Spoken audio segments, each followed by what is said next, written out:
ഹരേ കൃഷ്ണ. എല്ലാവർക്കും മാധവത്തിലേക്ക് സ്വാഗതം. ലളിതാ സഹസ്രനാമത്തിലെ ഓരോരോ ശ്ലോകങ്ങളുടേതായി അർത്ഥമാണ് നമ്മൾ കുറച്ച് ദിവസങ്ങളായി പറഞ്ഞുകൊണ്ടിരിക്കുന്നത്. എല്ലാ ചൊവ്വാഴ്ചയും വെള്ളിയാഴ്ചയുമാണ് നമ്മൾ ഓരോ ശ്ലോകങ്ങളുടെയും അർത്ഥം പറയുന്നത്. അർത്ഥം മനസ്സിലാക്കി ജപിച്ചാൽ അത് കൂടുതൽ ഫലസിദ്ധി ഉണ്ടാകും എന്നാണ് വിശ്വസിക്കുന്നത്. അതുകൂടാതെ തന്നെ നമുക്ക് ആ അർത്ഥം മനസ്സിലാക്കിയിട്ട് ആ രൂപത്തിൽ അംബികയെ ആരാധിക്കാനും സാധിക്കും. അത് കൂടുതൽ ഭക്തി നമ്മിലുണ്ടാക്കും എന്നുള്ള കാര്യത്തിൽ യാതൊരു തർക്കവും ഇല്ല. 24 ശ്ലോകങ്ങൾ വരെ നമ്മൾ അർത്ഥം സഹിതം ഇതുവരെ പറഞ്ഞു. ഇന്ന് നമുക്ക് 25ാമത്തെ ശ്ലോകത്തിൻ്റെ അർത്ഥം എന്താണ് എന്ന് നോക്കാം. ശുദ്ധവിദ്യാങ്കുരാകാര ദ്വിജപംക്തി ദ്വയോജ്വല. എന്താണ് ഈ ശ്ലോകത്തിൻ്റെ അർത്ഥം? ശുദ്ധവിദ്യയുടെ അങ്കുര രൂപമായ 2 വരി പല്ലുകൾ കൊണ്ട് ശോഭിക്കുന്നവൾ എന്നാണ് ഈ ശ്ലോകത്തിൻ്റെ അർത്ഥം. ശുദ്ധവിദ്യ എന്താണ് അർത്ഥം? കലർപ്പില്ലാത്ത ജ്ഞാനം. അതായത് അംബികയുടെ പല്ലുകൾ ജ്ഞാനാങ്കുരങ്ങളാണ് എന്നാണ് പറയുന്നത്. അങ്ങനെ വരുമ്പോൾ ആ പല്ലുകൾ കാണിച്ചുകൊണ്ടുള്ള അംബികയുടെ ചിരി, ആ മന്ദഹാസം ആരാണോ അംബികയെ ഉപാസിക്കുന്നത് അവൻ്റെ അജ്ഞാനം അകറ്റും എന്നാണ് വിശ്വസിക്കുന്നത്. നമുക്കെല്ലാവർക്കും പലതരത്തിലുള്ള അജ്ഞതകളുണ്ട്. ആ അജ്ഞതകളെല്ലാം മാറി ജ്ഞാനികളായി തീരുക എന്നുള്ളതാണ് ഓരോ ഉപാസകൻ്റെയും ലക്ഷ്യം.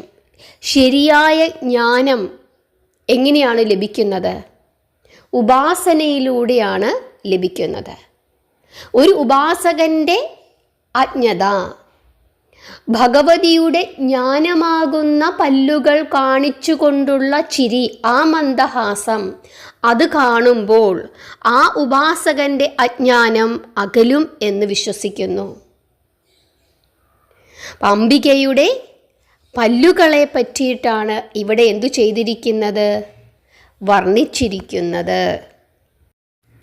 26ാമത്തെ ശ്ലോകം.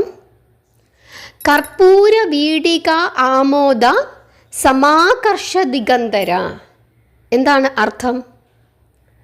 കർപ്പൂര വീടികയുടെ ആമോദത്താൽ ആകർഷിക്കപ്പെട്ട ദിഗന്ധരങ്ങളോടു കൂടിയവൾ എന്നാണ് അർത്ഥം. എന്താണ് കർപ്പൂര വീടിക? അതായത് ഏലം, ഇലവർങ്ങം, കർപ്പൂരം, കസ്തൂരി തുടങ്ങിയ സുഗന്ധവസ്തുക്കൾ ചേർത്ത താമ്പൂലം. വെറ്റില മുറുക്കുന്ന കാര്യത്തെയാണ് ഇവിടെ ഉദ്ദേശിച്ചിരിക്കുന്നത്. സാധാരണ മനുഷ്യർ എങ്ങനെയാണ് വെറ്റില മുറുക്കുന്നത്? വെറ്റില, അടയ്ക്ക, ചുണ്ണാമ്പ്, ചിലർ പുകയിലയൊക്കെ ചേർക്കും. പക്ഷേ ദേവിയുടെ താമ്പൂലം അങ്ങനെയല്ല. സുഗന്ധവ്യഞ്ജനങ്ങൾ ചേർന്ന താമ്പൂലമാണ് അംബിക ഉപയോഗിക്കുന്നത്. ആ താമ്പൂലത്തിൻ്റെ പേരാണ് എന്തെന്ന് പറയുന്നത്? കർപ്പൂര വീടിക. ദേവി ചർവണം ചെയ്യുന്ന കർപ്പൂര വീടികയുടെ പരിമളം കൊണ്ട് ദിഗ്ദേവതകൾ ആകൃഷ്ടരായിത്തീരുന്നു എന്നാണ് പറഞ്ഞിരിക്കുന്നത്. അതായത് ഭഗവതി ഇങ്ങനെ താമ്പൂലം ചവയ്ക്കുന്നുണ്ട്. ആ സമയത്ത് അതിൻ്റെ ഒരു സുഗന്ധം അതവിടെ എല്ലാം പരക്കുന്നു. ആ സുഗന്ധം ആരെ ആകർഷിക്കുന്നു? ദിഗ്ദേവതകളെ ആകർഷിക്കുന്നു എന്നാണ് ഈ ശ്ലോകത്തിൻ്റെ അർത്ഥം. നിങ്ങൾക്ക് ഈ 2 ശ്ലോകവും ഈ ശ്ലോകത്തിൻ്റെ അർത്ഥം മനസ്സിലായി എന്ന് വിശ്വസിക്കുന്നു. അടുത്ത 2 ശ്ലോകത്തിൻ്റെ അർത്ഥം നമുക്ക് അടുത്ത വെള്ളിയാഴ്ച പഠിക്കാം. നിങ്ങൾക്ക് മനസ്സിലായി എന്ന് വിശ്വസിക്കുന്നു. നിങ്ങളുടെ അഭിപ്രായങ്ങൾ പറയുക.